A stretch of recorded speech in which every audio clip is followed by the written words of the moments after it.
Eles estavam prontos para se despedir para sempre. Mas algo aconteceu. Algo que nem mesmo os médicos conseguiram explicar. Era uma manhã pesada no interior do Tennessee. As nuvens carregadas pairavam baixas sobre os campos vastos, tingindo de cinza cada canto da paisagem. Havia um silêncio estranho no ar, como se até a natureza soubesse que algo estava prestes a acontecer. Algo que mudaria para sempre a vida da família Carter. Dentro do Hospital Regional de Franklin, o clima era ainda mais denso. Rebecca Carter, de 37 anos, estava sentada em uma poltrona desconfortável no canto do quarto da UTI neonatal. Os olhos, fundos e vermelhos de tanto chorar, não se desviavam do pequeno corpo envolto em fios e monitores. O bebê, chamado Noah, tinha apenas 6 meses e lutava contra uma condição neurológica degenerativa rara. Ele não chorava, não sorria. Apenas respirava, com a ajuda das máquinas. Eles disseram que não há mais atividade cerebral, murmurou Rebecca, com a voz embargada, sem tirar os olhos do filho. Eu sei, respondeu seu marido, David, um homem de semblante rígido, porém visivelmente quebrado por dentro. Ele segurava firme a mão da esposa, como se aquilo fosse a única coisa que o mantivesse de pé. Eles disseram que ele não sente mais nada. A decisão que pairava sobre eles era monstruosa: autorizar a eutanásia. Nos Estados Unidos, em alguns estados com legislações específicas, pais em casos extremos têm o direito de interromper tratamentos médicos em bebês com diagnósticos irreversíveis, um processo legal, mas devastador. Não parece certo, sussurrou Rebecca. Mas vê-lo assim, preso a essas máquinas, não é vida, David. Isso é tortura. Eu sei, repetiu ele, desviando o olhar para a janela. Mas você acha que algum dia vamos conseguir viver com isso? O som dos monitores, antes quase imperceptível, parecia gritar dentro da sala. A cada bip, a realidade ficava mais cruel. Os médicos haviam sido claros: Noah não tinha mais chances. Era questão de tempo, e mantê-lo vivo seria apenas prolongar o sofrimento de todos, inclusive dele. Mas enquanto os pais lidavam com uma dor que não tem nome, longe dali, em uma fazenda a 40 minutos da cidade, algo estava em silêncio absoluto. Um cavalo. Um animal que ninguém imaginava que teria qualquer ligação com essa história. Ele estava parado, com o olhar fixo para o horizonte. Seu nome era Scout. Um quarto de milha robusto, de pelagem castanha e olhos que carregavam uma calma quase sobrenatural. Desde que chegara à fazenda, poucos entendiam sua personalidade reservada. Não era bravo, mas também não era como os outros. Havia algo em seu comportamento que intrigava até mesmo os veterinários. Naquela manhã, porém, Scout estava agitado. Caminhava em círculos, relinchava baixo, como se sentisse algo. O tratador da fazenda, um homem velho chamado Hank, percebeu a mudança. O que foi, companheiro? Perguntou, coçando a barba grisalha enquanto observava o animal. Você nunca age assim. Scout parou de repente, encarou Hank como se quisesse dizer algo, e depois olhou para o leste, na direção da cidade. De volta ao hospital, Rebecca segurava o formulário de autorização com mãos trêmulas. Eles disseram que se assinarmos hoje, amanhã já.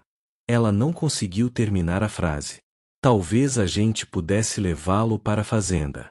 Só por um dia. Só pra me despedir direito, disse David, com a voz baixa. Rebecca o encarou. A ideia parecia absurda. Um bebê em estado terminal, fora de um hospital, em uma fazenda rural? Mas naquele momento, qualquer alternativa que adiasse a decisão parecia válida. Por um dia, ela respondeu, com lágrimas escorrendo. Só um. E foi assim que algo mudou. Algo que ninguém poderia prever. Uma decisão simples. Uma despedida. Uma visita à fazenda. Mas seria ali que a morte seria interrompida, não por remédios, nem por médicos, mas por um cavalo. Um animal que, até então, parecia apenas comum. Noah Carter nasceu em uma madrugada chuvosa, em setembro, no Hospital Regional de Franklin, Tennessee. A princípio, parecia um bebê saudável, seus sinais vitais estavam dentro do esperado, e os médicos sorriram aliviados ao colocá-lo nos braços de Rebecca. Mas as primeiras semanas revelaram um silêncio estranho. Noah não chorava com intensidade, não acompanhava o rosto dos pais com os olhos, e aos poucos, começou a apresentar rigidez nos músculos. Aos 2 meses, veio o primeiro diagnóstico: encefalopatia metabólica. Uma condição rara, degenerativa, que afetava diretamente o sistema nervoso central. Cada semana que passava, algo parecia se apagar dentro do bebê. Rebecca e David consultaram neurologistas de 3 estados diferentes. Passaram por exames caros, testes genéticos, tomografias, ressonâncias. Em uma sala fria de hospital, ouviram pela primeira vez a frase que congelou seus corações. Sinto muito, mas o cérebro do seu filho está deixando de funcionar. Não há cura. Não há tratamento eficaz.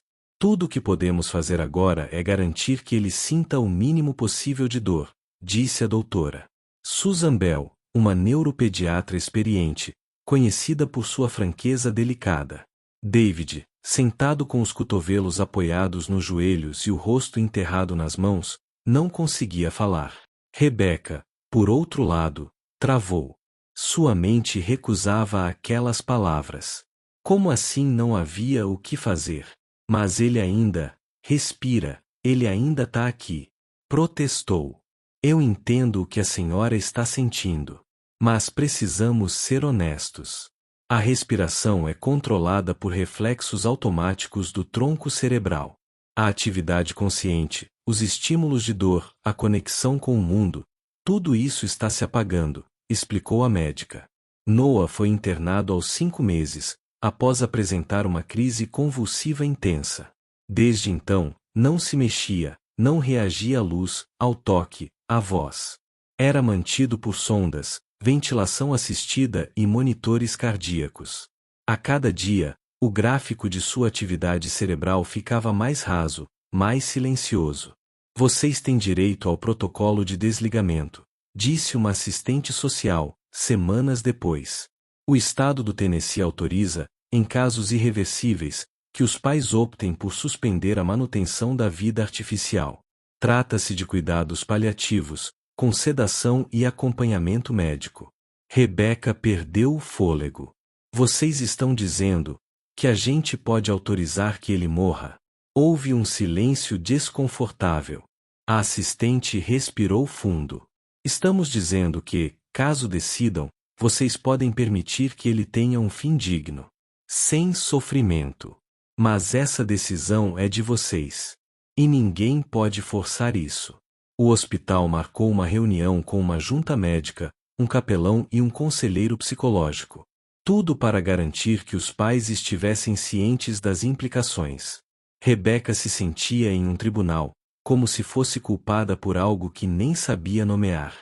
Naquela noite, ao lado da incubadora, David falou pela primeira vez sobre a ideia em voz alta. Eu vi meu pai definhar com câncer, Rebecca. E ele falava que não desejava aquilo nem pro pior inimigo. E agora, a gente tá aqui, vendo nosso filho sofrer, mesmo sem saber se ele sente. Isso é justo? Ela não respondeu. Apenas pegou a pequena mão de Noah e a apertou com delicadeza. Estava fria, imóvel. Um corpo que parecia estar presente, mas vazio. A dor era insuportável. Como aceitar a perda de alguém que você ainda pode tocar, ver e ouvir respirar? No dia seguinte, após assinar documentos preliminares, os médicos explicaram que o processo ainda levaria alguns dias. Os pais poderiam passar o tempo restante com Noah como quisessem. Foi aí que David propôs. E se a gente levasse ele para a fazenda, só por um dia? Antes de... A frase morreu em sua boca. A médica hesitou. Não é recomendado. Ele precisa de cuidados constantes. Eu sei. Mas é uma fazenda segura, nossa propriedade, não tem risco. Ele não vai aguentar muitos dias de qualquer forma. Eu só queria mostrar a ele o lugar onde teria crescido. Rebeca se agarrou à ideia. Era irracional, sim. Mas talvez fosse a despedida de que ela precisava. A autorização foi concedida com uma ambulância privada e enfermeira especializada. O hospital, embora relutante, entendeu o desejo. E então, o que deveria ser o último dia de Noah fora do hospital, acabou sendo o primeiro capítulo de algo que ninguém conseguiria explicar. A fazenda dos Carter ficava nos arredores de Leiper's Fork, uma pequena comunidade no interior do Tennessee, cercada por colinas suaves, carvalhos centenários e campos abertos que pareciam tocar o céu. Era um lugar de tranquilidade, onde o tempo passava mais devagar. Um refúgio que David havia herdado do avô e onde planejava criar sua família longe da agitação da cidade.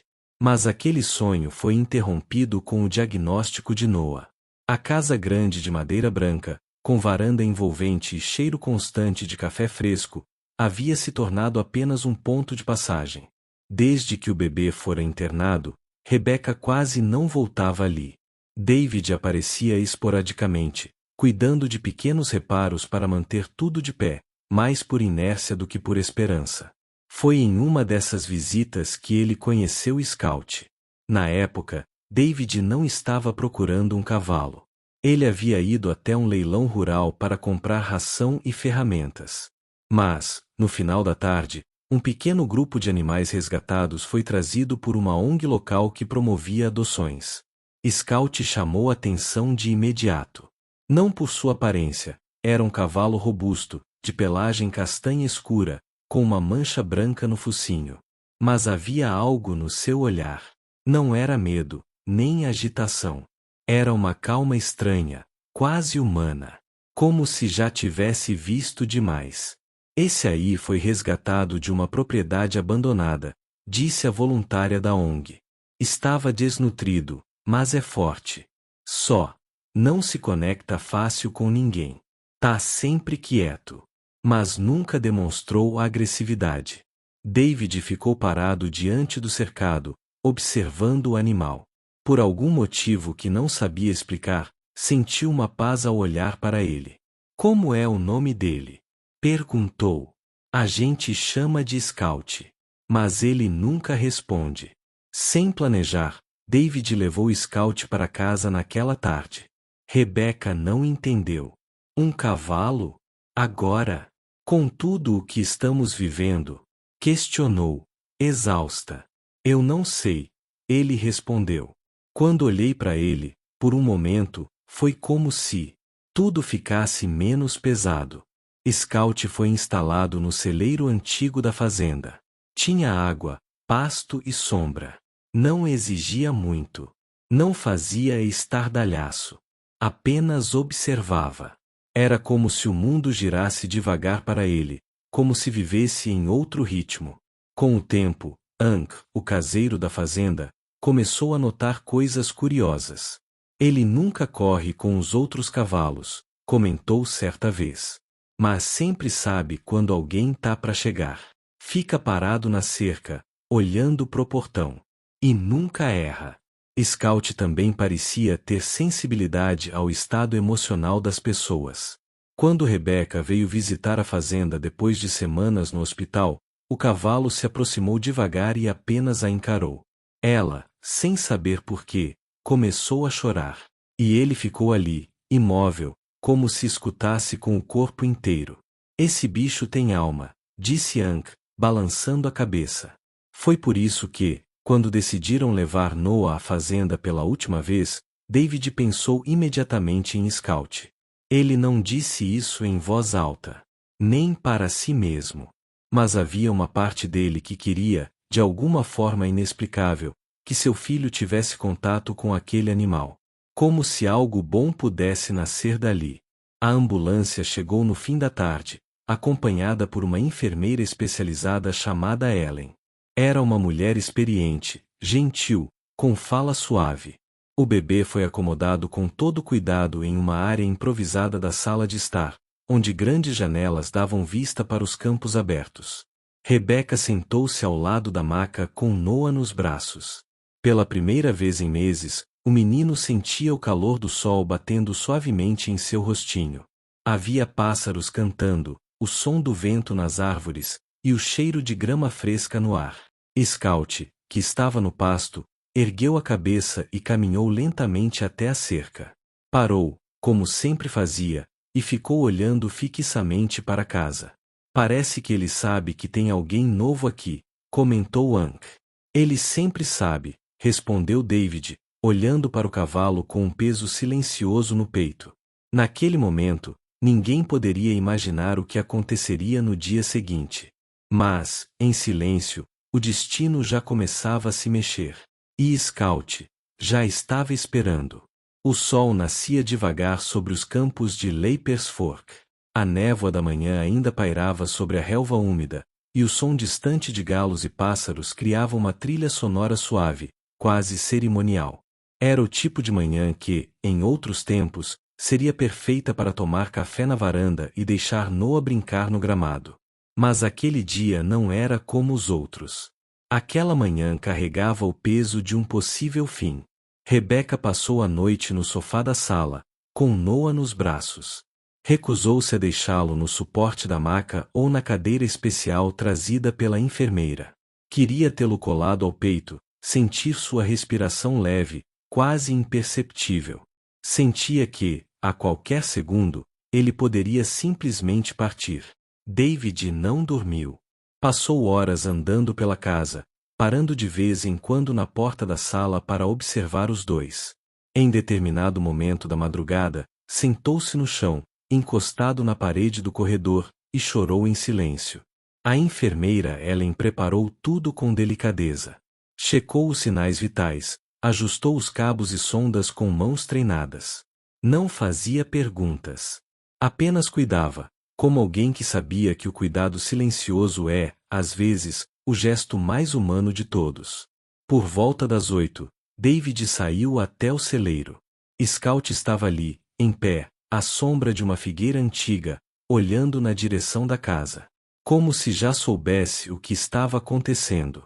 David se aproximou e colocou a mão sobre o pescoço musculoso do cavalo. Eu não sei porquê, começou a falar, hesitante, mas eu queria que ele visse você. Nem que fosse só por um instante.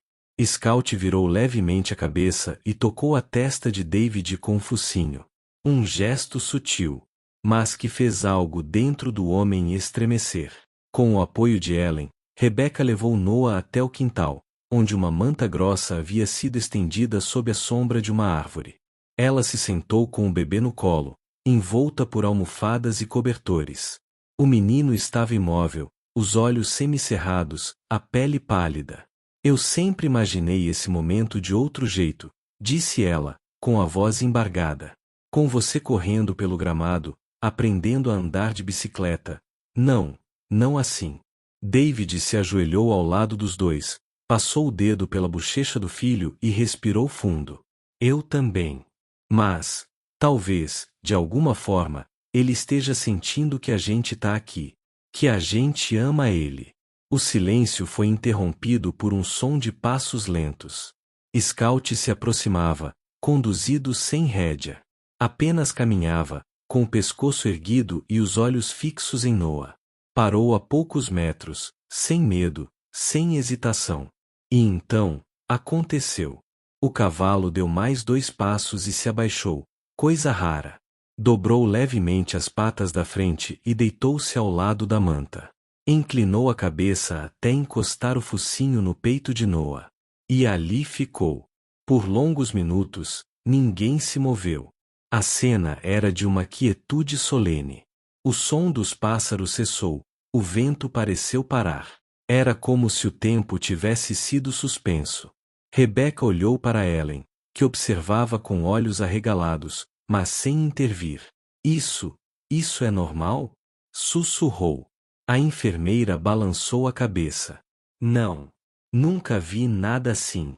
O cavalo mantinha o focinho sobre o peito do bebê, como se estivesse escutando algo, ou transmitindo algo que só os dois compreendiam. Os olhos de Scout permaneciam semicerrados, e seu corpo não se mexia, nem mesmo para espantar as moscas do rosto. Então, do nada, um som baixíssimo escapou dos lábios de Noa. Um gemido fraco, quase inaudível. Mas ali, naquela manhã silenciosa, foi como um trovão. Rebeca se sobressaltou. Você ouviu isso? Exclamou, o coração disparado. Eu ouvi, confirmou David, ajoelhando-se ao lado do bebê. Ele fez um som. Noa. Scout afastou lentamente o focinho e recuou, erguendo-se com a mesma calma com que havia se deitado.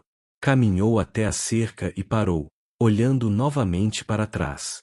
Depois, seguiu para o celeiro, sem pressa. O casal, atônito, olhava para o filho. Ellen rapidamente checou os sinais vitais, mediu reflexos, olhou as pupilas. Algo havia mudado. Não era dramático, mas era real. Ele respondeu a um estímulo. Disse a enfermeira, engolindo em seco. Isso é novo. Rebeca começou a chorar, tremendo. Será que ele ainda está aqui? David a abraçou por trás, com os olhos marejados. Talvez, ele nunca tenha ido embora. Aquele que seria o último adeus, se transformava, sem que ninguém entendesse como, em um novo começo. Aquela manhã marcada para ser um adeus definitivo havia tomado um rumo que ninguém podia prever.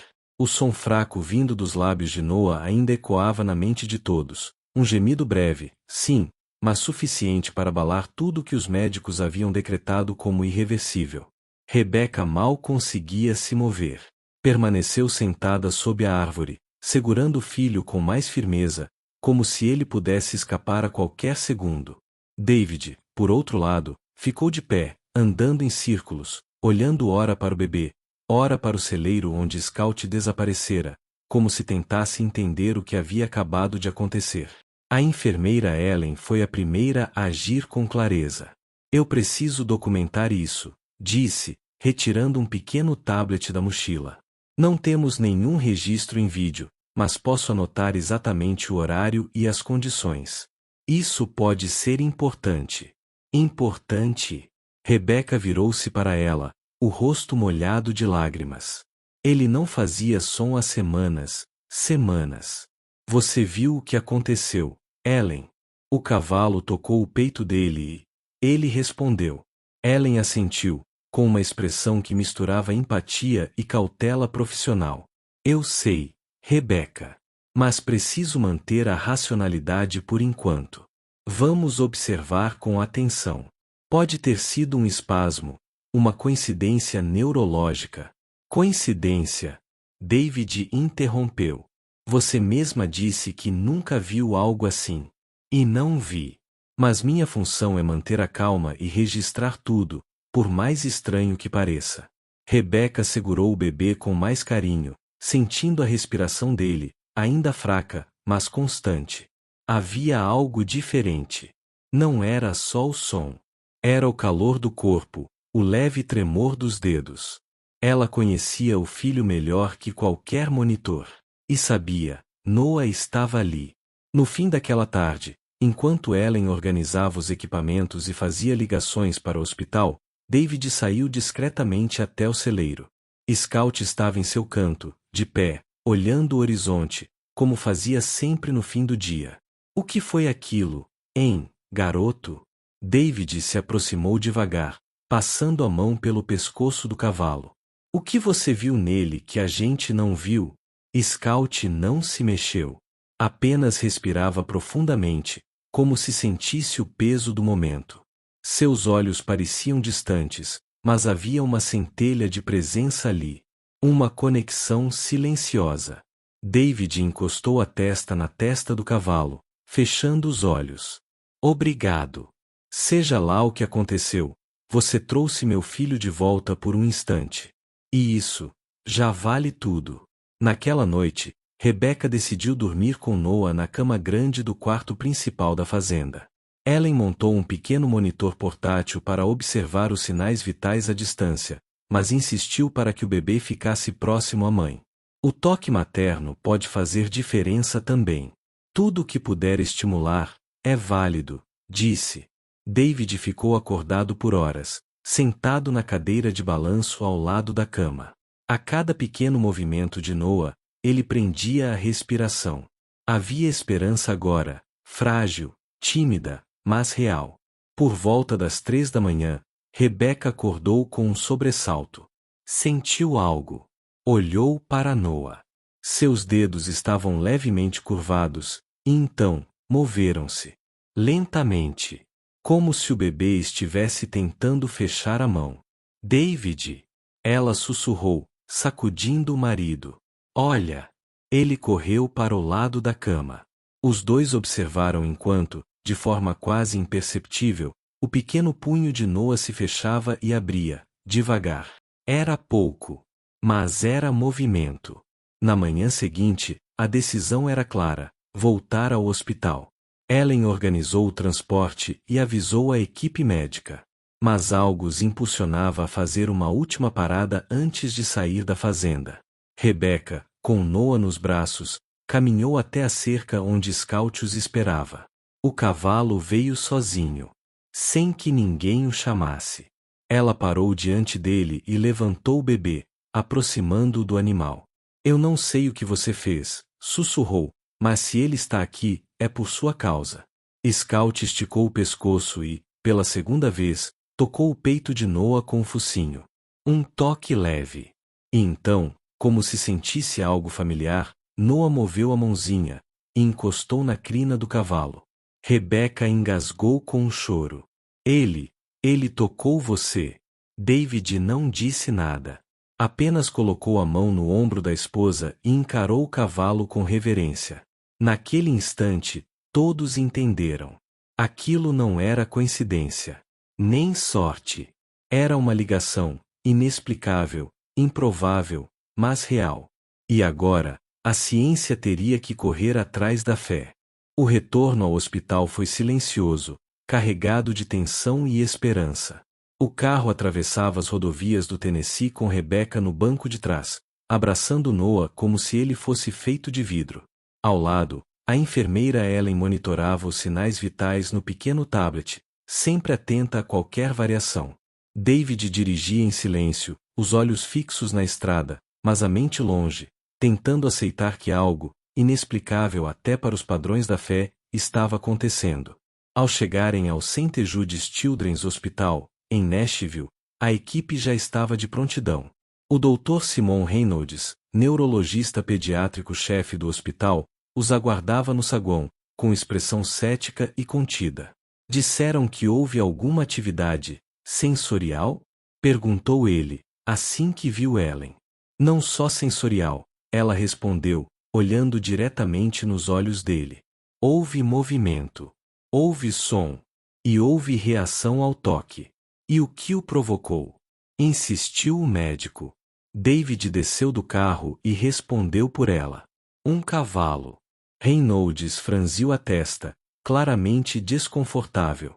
Um cavalo? Sim, disse Rebeca, saindo com Noah nos braços. Ele tocou o peito do meu filho. E, naquele momento, meu filho reagiu. Primeiro com um som, depois com movimento. O médico segurou a prancheta com mais força, como se quisesse ancorar-se à lógica da medicina. Mas não contestou. Apenas disse: vamos fazer novos exames imediatamente. Durante as 48 horas seguintes, Noah foi submetido a uma série de testes, ressonâncias, eletroencefalogramas, exames de reflexos. A equipe médica, formada por neurologistas, pediatras, fisioterapeutas e até psicólogos, se revezava para observar cada mudança, cada mínima reação.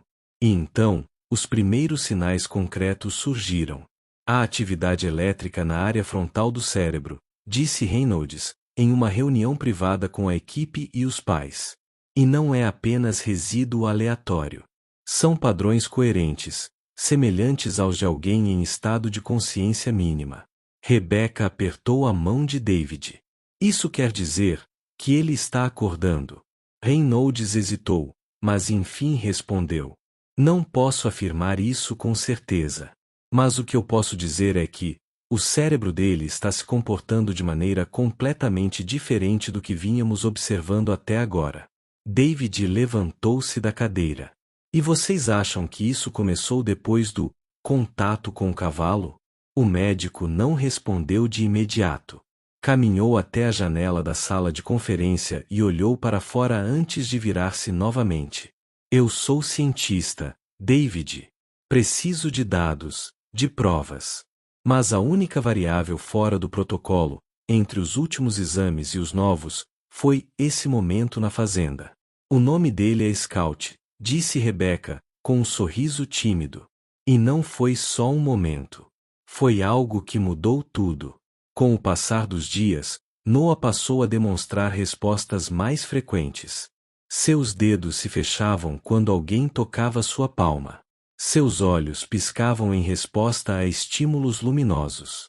Até mesmo sua frequência cardíaca reagia a sons, especialmente a vozes familiares. O quarto dele, antes silencioso e carregado de aparelhos, começou a ganhar vida. Fotos foram colocadas nas paredes. A trilha sonora suave de violão preenchia o ambiente. Médicos e enfermeiros começaram a tratá-lo com mais interação, mais presença. Mas uma coisa ficou clara para os pais: Noah parecia responder com mais intensidade sempre que ouvia falar de Scout. Rebecca começou a mostrar vídeos do cavalo no celular. Gravava sua voz chamando o animal, colocava o som perto do ouvido do bebê. Scout tá esperando você para brincar de novo, meu amor. Ele não saiu do campo desde aquele dia. Lembra do focinho dele? Dizia, com a voz embargada. E então, como num milagre discreto, Noah abriu os olhos. Por um segundo. Depois fechou novamente. Mas bastou. David correu para chamar os médicos. Ellen quase desabou no canto do quarto. E Rebecca apenas chorava, segurando o rosto do filho entre as mãos, como se quisesse guardar cada detalhe daquele instante para sempre. Você viu isso? Ela repetia. Ele me viu. A recuperação de Noah não foi milagrosa. Foi lenta, frágil, com altos e baixos. Mas era inegável, ele estava voltando. Não de uma hora para outra, mas passo a passo. Expressão por expressão. Toque por toque. E a cada pequena vitória, a vontade da família era uma só: voltar à fazenda. Voltar a Scout. Porque, no fundo, todos sabiam que o vínculo que se criou naquele campo, à sombra daquela árvore, não podia ser explicado por gráficos, exames ou teorias. Era algo além. Algo que só um coração podia entender. O caso de Noah logo se tornou o centro das atenções dentro do St. Jude's.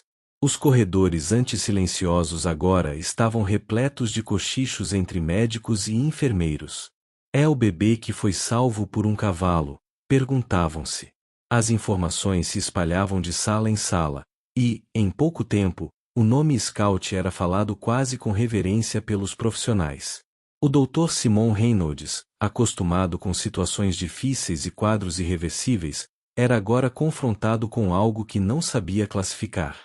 Ele passou a revisar, obsessivamente, os exames anteriores e atuais de Noah.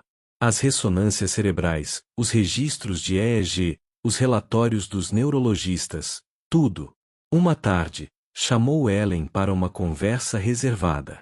Eu revisei tudo. 2 vezes, disse ele, com a testa franzida, empurrando os exames sobre a mesa. Não há explicação lógica para a reativação dessas áreas do cérebro. Nenhuma medicação nova. Nenhuma intervenção clínica. Nada. Mas houve uma intervenção, doutor, respondeu Ellen, séria. Ela não foi médica, mas foi real. Reynolds encarou a enfermeira, como se tentasse desafiar a lógica só com o olhar. Você quer dizer, o cavalo? O cavalo, ela confirmou. Olha, eu estive lá. Vi com os meus próprios olhos. Aquilo não foi coincidência. O bebê estava sem nenhuma atividade neurológica significativa há semanas. Depois do contato com o animal, tudo mudou. O médico se recostou na cadeira, cansado. Pela primeira vez em anos de carreira, não tinha resposta alguma. Ellen, se isso for real, Estamos diante de algo que vai além da medicina. As notícias começaram a escapar dos muros do hospital. Primeiro, por um pequeno blog sobre cuidados paliativos, que publicou o relato anônimo de uma enfermeira do Tennessee sobre um bebê em estado terminal que apresentou melhora após o contato com um cavalo de fazenda. Depois, foi a vez de um canal local de notícias de Nashville publicar uma matéria discreta, com nomes trocados, mas que rapidamente viralizou. O título, Milagre na Fazenda? Cavalo pode ter desencadeado recuperação de bebê em estado vegetativo. Em questão de dias, a história estava em fóruns, páginas de redes sociais e sites sensacionalistas do país todo. O telefone da fazenda tocava sem parar. Repórteres, curiosos, espiritualistas, defensores dos direitos dos animais, todos queriam saber mais sobre Scout. David ficou furioso. Nós não queremos transformar isso em circo, gritou ele ao telefone com um produtor de TV. Meu filho ainda está lutando para viver. Vocês acham que isso é um milagre de Instagram? Rebecca, por outro lado, manteve a calma. Sabia que aquilo iria sair do controle, mas queria proteger Noah e Scout a todo custo. Vamos ficar em silêncio. Sem entrevistas, sem vídeos públicos. Apenas o que for necessário para os médicos entenderem. Nada além disso, disse ela, firme. Dr. Reynolds, pressionado pela comunidade científica e por colegas de outros estados, organizou uma videoconferência com especialistas em neurologia infantil de instituições renomadas como a Mayo Clinic, Johns Hopkins e Stanford. Senhores, disse ele, abrindo a apresentação com os exames de Noah, o que vou mostrar não é uma teoria. É um fato.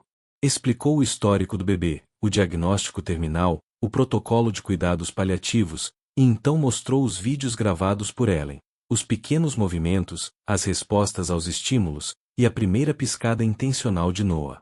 Quando chegou à parte do cavalo, o silêncio foi absoluto.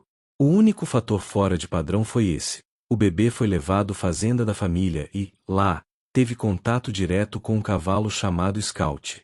Tocou seu peito. Permaneceu assim por minutos. E, logo após, apresentou os primeiros sinais de recuperação neurológica. Você está sugerindo que o cavalo tenha tido influência terapêutica? Perguntou uma neurologista de Stanford, com visível ceticismo. Não estou sugerindo nada, respondeu Reynolds. Estou dizendo que, desde esse contato, o cérebro do bebê começou a se reativar. E ninguém, absolutamente ninguém, sabe explicar como ou porquê. Ao final da apresentação, um professor aposentado da Universidade de Michigan, especialista em neuroplasticidade, levantou uma hipótese improvável. Há estudos iniciais sobre a emissão de sinais bioelétricos por alguns animais em situações de estresse ou empatia. Nada conclusivo, mas talvez, apenas talvez, estejamos diante de um caso onde a conexão emocional teve um efeito terapêutico genuíno. Reynolds respirou fundo. Seja isso ou não, esse bebê está desafiando a ciência. E um cavalo foi o primeiro a enxergar isso. Antes de todos nós. A história, que antes era assunto de rodapé em blogs de enfermagem e fóruns de espiritualidade, tomou proporções que ninguém imaginava. Em menos de uma semana, portais de notícias internacionais como o New York Times, BBC e CNN publicaram manchetes com variações de um mesmo enredo surreal: cavalo desperta bebê em coma, ciência não explica, contato com animal precede melhora de criança terminal nos Estados Unidos, milagre rural no Tennessee. As imagens de Noah, ainda com tubos de alimentação, e de Scout, parado sob a árvore da fazenda, estamparam capas de revistas e thumbnails de vídeos no YouTube com milhões de visualizações. A comoção era global. Médicos, cientistas, religiosos, ativistas e até celebridades começaram a comentar o caso. Na fazenda, o cerco se fechava. Carros com placas de outros estados paravam diante do portão de madeira. Algumas pessoas tentavam entrar para ver Scout de perto. Outras choravam ao longe, dizendo que tinham vindo ver o cavalo que Deus usou.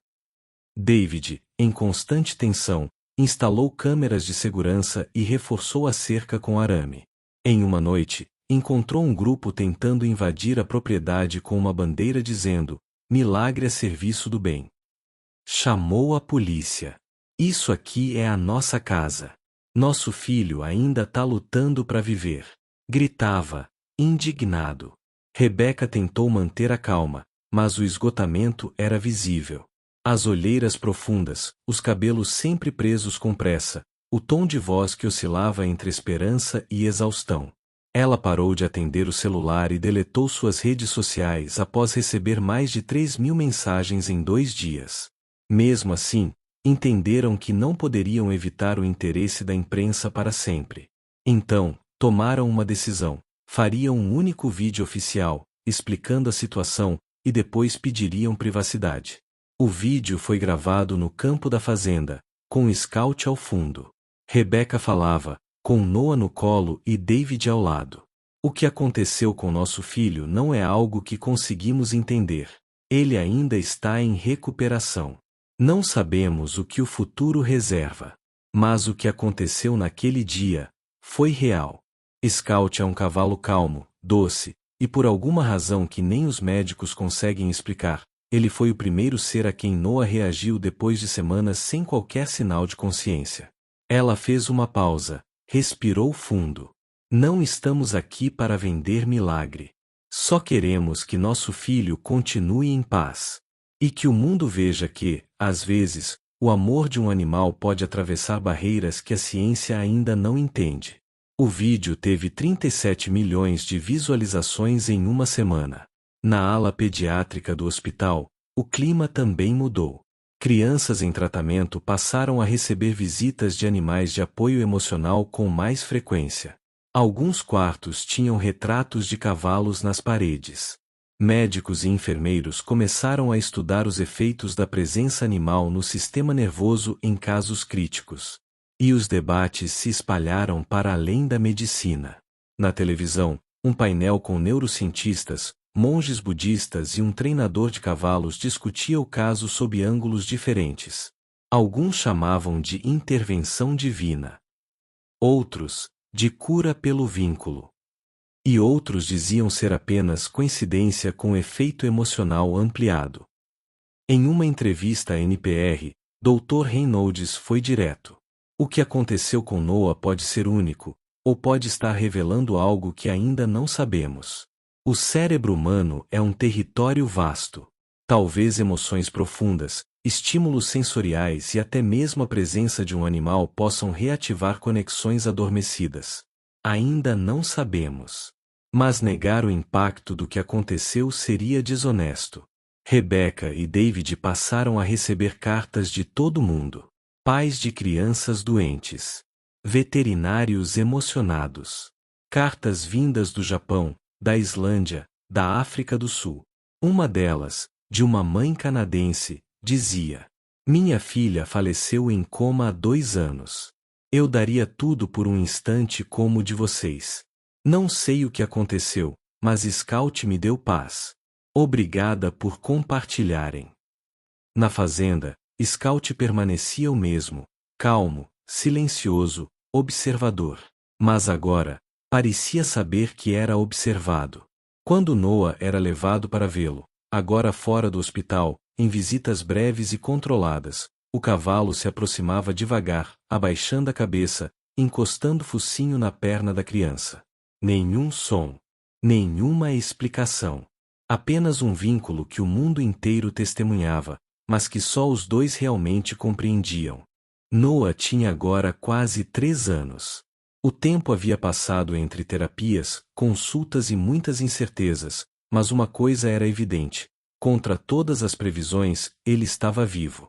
E mais que isso, ele estava crescendo. Caminhava com a ajuda de um andador adaptado, falava poucas palavras com clareza, mas sorria com uma luz que ninguém conseguia explicar. Cada conquista, por menor que fosse, era celebrada como um milagre silencioso. E Scout estava sempre lá. A fazenda dos Wilkins, antes apenas um refúgio da rotina médica, tornou-se o epicentro da recuperação de Noah. Todos os finais de semana, a família o levava para o campo, onde ele podia brincar na terra, tocar os animais e, claro, reencontrar seu velho amigo.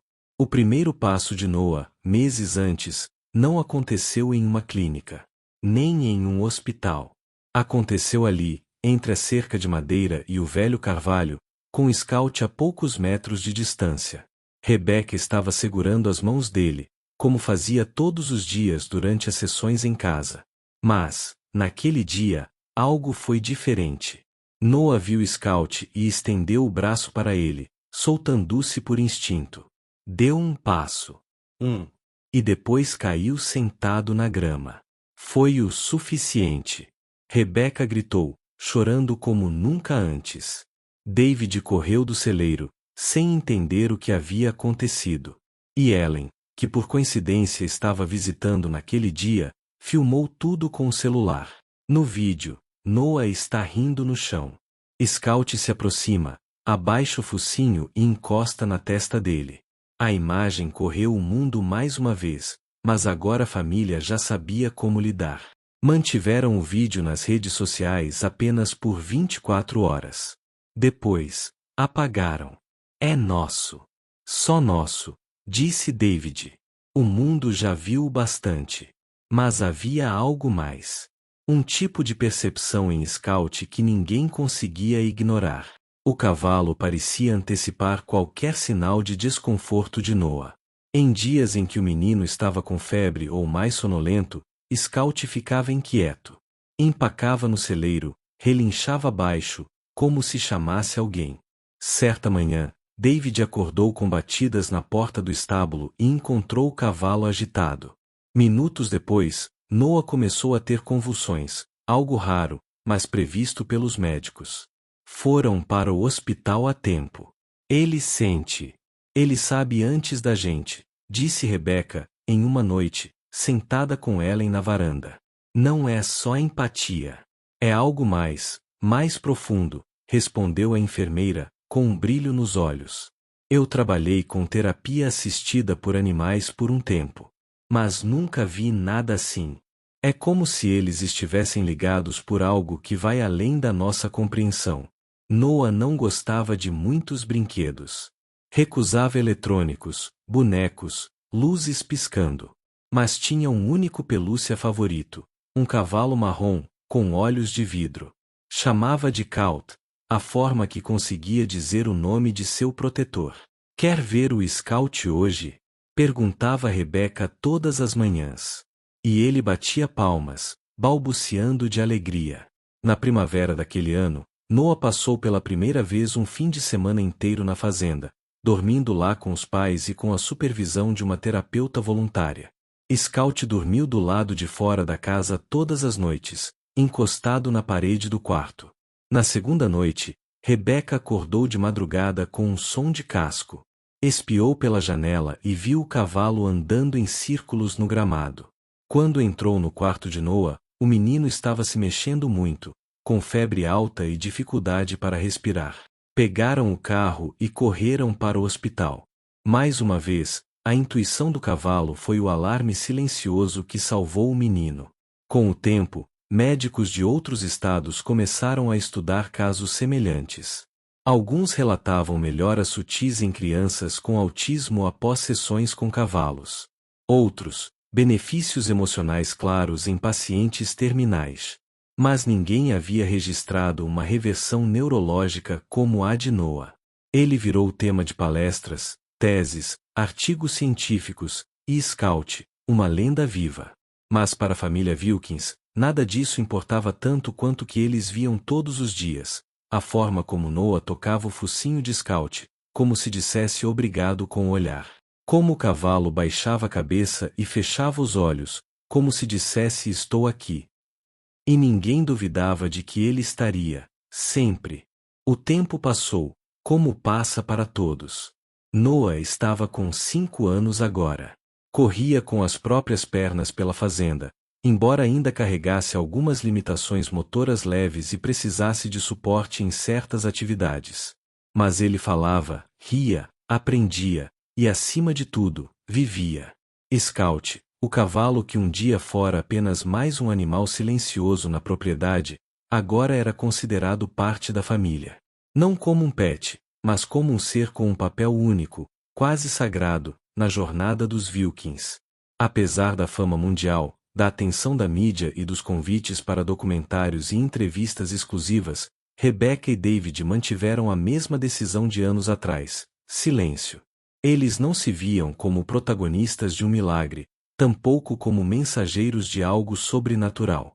Para eles, tudo o que aconteceu era um lembrete de que a vida, mesmo nos seus momentos mais escuros, pode surpreender. Que o amor, mesmo quando não compreendido pela ciência, pode tocar onde nenhuma máquina alcança. Que a conexão entre seres vivos, humanos ou não, é muitas vezes mais poderosa do que queremos admitir. Era fim de tarde, e a luz do sol tingia os campos do Tennessee de dourado. Noah brincava com um carrinho na varanda, enquanto Scout, já com os pelos do focinho começando a embranquecer, observava a distância, deitado sob a sombra do velho carvalho. Rebecca sentou-se ao lado do filho e o observou em silêncio. Desde aquele primeiro contato, havia aprendido a enxergar a vida com outros olhos. Ela ainda lembrava do momento em que, dentro daquele hospital frio, um médico havia dito: "Não há mais o que fazer. A única coisa digna, agora, é deixá-lo ir com paz." E depois, tudo mudou. "Mamãe?" chamou Noah, interrompendo seus pensamentos. "Oi, meu amor. O Scout vai morar no céu um dia?" Rebecca demorou a responder. "Um dia, sim. Todos nós vamos. Mas ele vai voltar?" Ela sorriu com os olhos marejados. "Ele vai estar sempre com você, mesmo quando não estiver aqui." David, mais calado do que o habitual naquele dia, cuidava do estábulo quando Ellen chegou para uma visita. Ainda trabalhava no hospital, mas mantinha contato com a família desde o início. Era, para todos os efeitos, uma extensão dos Wilkins. "Vocês já pensaram em escrever essa história?" perguntou, após tomarem café na varanda. David respirou fundo antes de responder. "Pensamos. Mas quem acredita em cavalo que sente febre de criança antes de aparecer sintoma?" "Eu acredito", respondeu Ellen, sem hesitar. Eu também." Ele olhou para o campo. Scout estava em pé agora, como se percebesse que falavam dele. No hospital, uma nova ala havia sido construída com doações anônimas que vieram após o caso de Noah. Uma placa na entrada dizia: "Conexões que curam."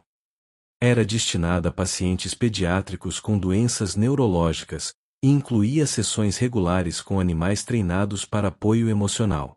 Os médicos nunca citaram Scout diretamente, mas todos sabiam quem havia sido a inspiração. Dr. Reynolds, ao se aposentar, escreveu um artigo de despedida na revista médica da universidade. Em um trecho, dizia: "Não sei se foi fé, instinto, ou algo que ainda não temos nome. Só sei que testemunhei um menino acordar de um estado que a medicina havia selado como irreversível. E que, ao lado dele, havia um cavalo parado em silêncio. O resto é mistério." Na fazenda, a vida seguia com simplicidade. Os galpões ainda guardavam cheiro de feno, os pássaros ainda cantavam ao amanhecer, e Scout, embora mais velho e mais lento, ainda caminhava até a varanda todas as manhãs, como se checasse se Noah estava bem. A última cena que Ellen registrou, sem pedir permissão, foi numa manhã fria de outono. Noah estava sentado ao lado do cavalo, com a cabeça encostada no pescoço dele, em silêncio. Scout fechava os olhos. Era como se, entre eles, não fosse necessário dizer mais nada. Algumas histórias não precisam de explicações. Não cabem em diagnósticos, não podem ser medidas em gráficos ou exames.